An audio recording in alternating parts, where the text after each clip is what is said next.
At a five-star restaurant, my sister pointed me to a kids' table with plastic cups and dinosaur placemats, while the adults raised champagne.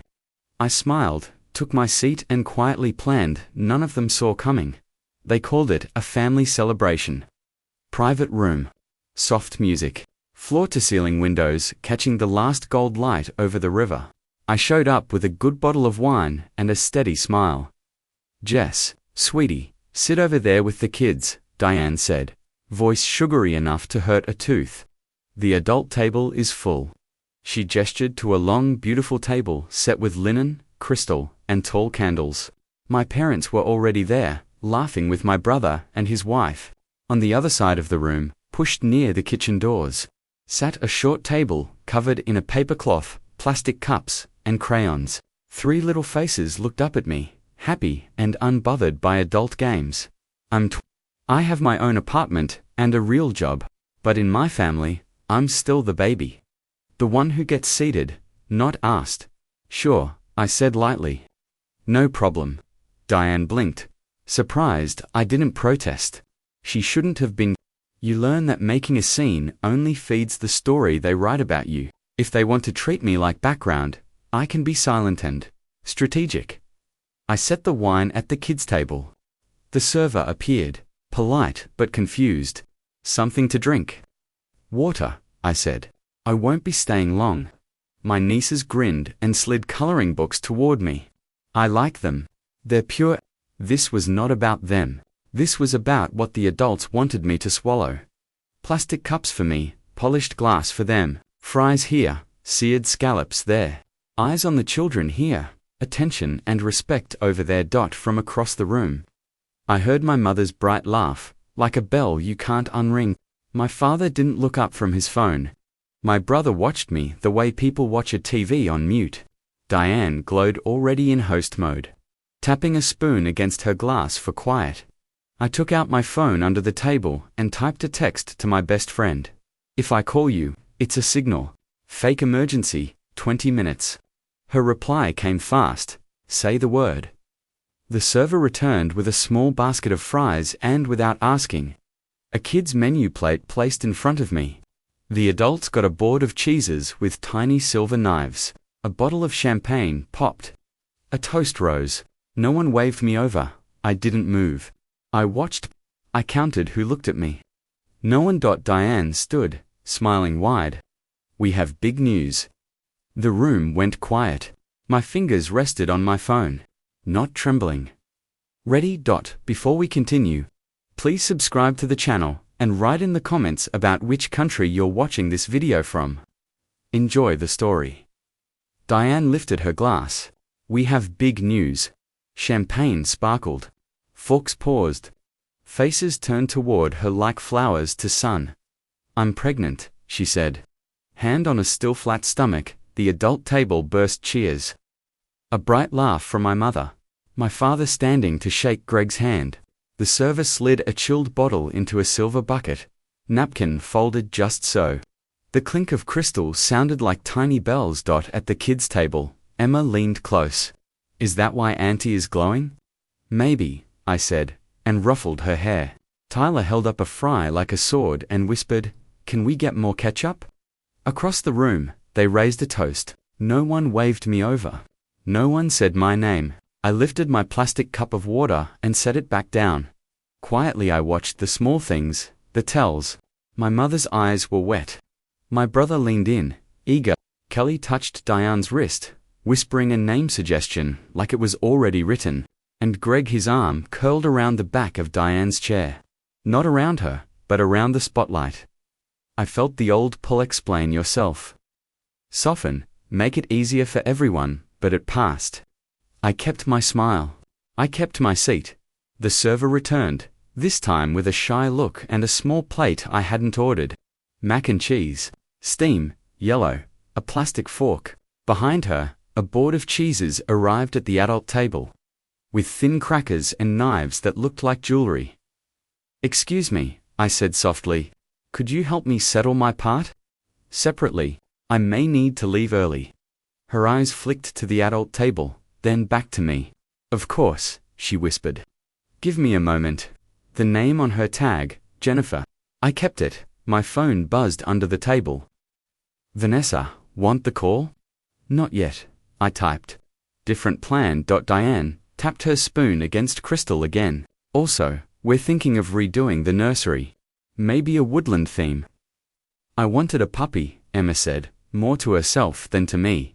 It made me smile. Clean honesty in a room full of performance. I mapped exits, like I always do when a room turns into a lesson. The door to the hallway. The staff corridor I shouldn't use but could.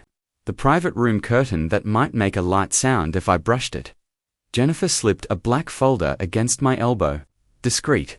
Inside, a single line water. She'd separated it cleanly. Add this, I murmured, nodding at the untouched kid's plate. And a tip, she nodded. Back in 1 minute. Across the room, my mother raised her phone for a photo. Family, she called, bright as a stage light. They drew in tighter, at the adult table. Shoulders pressed, heads angled, so the candles made halos. No one looked over. No one said, Jess, come in. The gap between tables felt like a canyon with a papercloth stretched over it. Jennifer returned. I slid in my card. Signed Dot. I checked the time. I checked my breath. I checked the door. I pushed my chair back, slow and quiet. Jess. A voice said behind me, soft and sharp at the same time. I turned. Jess. The voice behind me was soft and sharp at the same time. I turned and found my mother standing there. Smile tight, eyes scanning my face like she was checking for a crack. Where are you going? She asked, quiet enough to sound polite, firm enough to be in order. I have an early start, I said. I've settled my part. Her gaze flicked to the kids' table, then to the adult table, where Diane watched us over the rim of a crystal glass. Don't be dramatic, my mother said. We're taking a family photo. 2 minutes, then call me when the family includes the table by the kitchen, I said, still calm. A small muscle jumped in her jaw. Please don't spoil your sister's night. I'm not, I said. I'm stepping out of the role you wrote for me. Before she could fire back, Jennifer appeared beside us, professional and quiet. Ma'am, she said to me, your check is closed. Here's your receipt. She slid a folded paper into my hand like a secret. Her eyes softened. Congratulations, on whatever you decide next. Thank you, I said. I meant more than the bill. From across the room, Diane tapped her spoon again, brighter, louder. Photo time. Everyone to the adult table. Everyone moved. Greg stood, arm wide, gathering bodies like he owned the room. My brother raised his phone, already lining up angles. Kelly adjusted candles for better light. No one turned toward the kids' table. No one said my name. I bent to the children. You three are my favorite people in this room, I whispered. Eat your fries. Save me a dinosaur drawing. Emma nodded with a serious little face. Tyler handed me a purple T-Rex with chipped crayon marks. He's fierce, he said. So are you, I said. Jess, Diane called, sugar, high and sharp. We need you, I straightened. I'm good, I said. You've got a full table. A silence spread thin and sticky. My mother's smile froze. Diane's eyes flickered, then narrowed. Don't make this about you, she said lightly, which is how she always said something cruel. I didn't answer. I slid the receipt into my purse and stepped toward the door. Wait, Diane said, voice turning public. Did you pay? We're splitting the bill evenly. Jennifer answered before I had to. Her check is separate and closed, she said, gentle but firm. Diane's smile thinned so fast it almost clicked. Greg frowned. My brother looked away. The room felt like a stage with a spotlight I had just stepped out of. That's not how we do it, Diane said, still smiling, eyes on me, voice carrying. Family covers family. Exactly, I said. Cover your family. For a second, no one moved. Then someone laughed at the adult table, quick and nervous.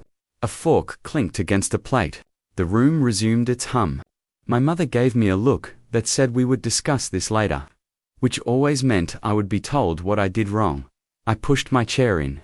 I thanked Jennifer. I walked to the curtain that separated the private room from the hallway. The fabric brushed my hand like a soft warning dot as I reached the door. Diane's voice brightened behind me, pitched for the room. "If she's leaving, put her on our check," she told someone, sweet as syrup. "She's with us." I paused with my hand on the handle, the cool metal steady under my fingers. I didn't turn around. I didn't give her the scene. I let the door open on a quiet rush of hallway. Aaron stepped through. The latch clicked soft behind me. My phone buzzed in my pocket before I'd taken 3 steps. "Diane, where did you go?" "We're in the middle of dinner." The screen lit again. Unknown number. The restaurant's switchboard. Calling. Unknown number lit my screen again. Same number. Same insistence. I answered. "This is Jess." "Hi, Ms. Jess," a careful voice said. "This is Teresa, the manager on duty. I'm so sorry to bother you. Are you still in the building?" "I'm in the hallway," I said. "Is something wrong?" A soft pause. "Your party host asked that we add your portion to the group check. She said you left suddenly, and that you're with them." "I'm not on their check," I said. "My server, Jennifer, closed mine separately. I have the receipt in my hand." Another careful pause. "Yes, I see Jennifer's closeout. Water, kids plate, tip. Thank you for taking care of that." Her tone lowered. "There's also a private room minimum for the reservation. Your sister is asking us to include you to help meet it." There it was, the real ask behind the nice voice. "What's the minimum?" I asked. $1,500 before tax and tip." She hesitated. "They're just under, so they're short," I said. "And they're asking you to make me the difference." "I'm not making you," Teresa said quickly. "I'm asking permission. We cannot add charges to a closed check without consent. Your sister is very insistent." Through the crack in the curtain, I could see the private room. Diane's smile was wide and fixed. My mother was angling candles for a cozy shot. Greg was performing a story with his hands. The kids' table sat like a small island, forgotten in the corner. "I don't consent," I said. "If the room has a minimum, the host who booked it is responsible." "You have my receipt, I understand," Teresa said, and the relief in her voice was real. "Thank you for clarifying. Also," I added, "please note that if any additional charges appear on my card, I'll dispute them. I'm not trying to be difficult. I'm drawing a boundary." "I appreciate your clarity," she said, more human now. "May I say something off the record?" "Yes, you were polite. You closed your check. You didn't cause a scene," she said softly. "I've worked a lot of family dinners. This one looks loud." I almost laughed. Loud is a nice word. A door opened down the hall. Jennifer stepped out, spotted me, and lifted a hand. I held up the receipt and mouthed, "Thank you." She touched her heart, then slipped back inside. My phone buzzed, a flood of messages pushing across the screen. "Diane, we're doing the cake. Where are you?" "Mum, come back for the picture." 2 minutes. "Austin, stop being weird. You're making it tense." I slid the phone to silent. Teresa cleared her throat. "Would you like security to walk you out?" she asked, still gentle. Sometimes that helps when family follows. I pictured my mother in the hallway voice she used when she wanted to sound reasonable in front of strangers. I pictured Diane with a sweet smile and hard eyes. "I'll be fine," I said. "But thank you. Have a good night, Ms. Jess." I ended the call and took one breath in the quiet. The hallway smelled like lemon polish and cold air from the river. My heels tapped once against tile. I tucked the receipt deeper into my purse and stepped toward the lobby. Behind me, the curtain whispered footsteps. Female. "Fast, Jess," Diane said. Bright and low at the same time. Like sugar poured onto a blade. "There you are." I turned. The private room glowed behind her, all candles and crystal. She stood in the doorway, blocking it with her body and her smile. "You forgot something," she said, holding up a linen place card with my name written in looping ink. "Jessica's." If that proved I had a seat, I didn't forget, I said. She took one step closer. voice dropping into the kind tone she uses for keeping people in place. Then be a good sport and come back in. We're under the minimum. Don't make this harder than it needs to be. I looked at the card, at her hand, at the room behind her. Hard, I said softly, is over. I turned toward the exit. The place card fluttered once in her grip, like a small white flag that refused to surrender. Diane's smile didn't move, but her eyes did. They tightened. Jess, she said, soft and bright. Don't be difficult. I'm not, I said. I'm done. Her fingers twitched around the place card. For a second, I thought she might press it against my chest, like proof I belonged. Instead, her chin lifted. Fine, but you're on our check. We're under the minimum. Behind her, the private room glowed gold light on crystal, shadows on linen, a perfect picture without me in it. A quiet step sounded to my right. Jennifer appeared in the doorway like a small shield. Everything okay here? She asked, voice even. Diane's smile turned toward the staff warmer, wider. All good, she said. My sister's just confused about the bill. I'm not, I said. My check is closed. Jennifer nodded once. That's correct. Something in Diane's face flickered, fast and thin. Then the sweet tone returned. Then don't worry about it, she said, stepping back into the glow. Family handles family. She let the curtain fall between us. The hallway's quiet settled around me. I walked to the lobby. The cool air from the river slid under the doors and ran over my skin like water. Outside, the city hummed tires on wet pavement, a distant horn. A laugh that didn't belong to anyone I knew. My phone buzzed before I reached the sidewalk. Diane. You're on the check. Mom. This was cruel. Come back and apologize. Austin. You're making a scene by not making a scene. Impressive. I slipped the phone into my purse and stepped into the night. The river threw back the lights in shaky lines. I exhaled, long and steady, like I'd been holding that breath since childhood. 2 blocks from the restaurant, the phone rang again. Same number as before. This is Jess. Ms. Jess. Teresa, again, the manager said. Her voice was careful, but not cold. I wanted you to know we closed the room on the host's card per policy. There will be no additional charges to you. I stopped under a Thank you. She hesitated. Your sister asked for your contact details to sort payment. We do not release guest information without consent. Would you like me to note that? Yes, please, I said. No sharing, understood. A softer tone. Have a good night. I ended the call and kept walking. By the time I reached my car, the group chat had grown teeth. Diane, you embarrassed me in front of the staff. Mum, be the bigger person. Austin, send me your share or I'll split it and charge you anyway. I unlocked the door, sat, and turned on the dome light. I took a photo of my receipt timestamp, total, the neat line, closed. Then I wrote one message. Not long, not angry, clear. I paid for what I ordered. I did not consent to any group charges. Any attempt to place charges on my card will be disputed.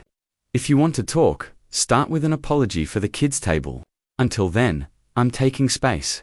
I hit send and powered the phone down. At home, I set the purple T-Rex on my fridge with a magnet. Fierce, funny, unbothered. I poured a glass of the good wine I'd meant to share and stepped onto my small balcony. The city breathed.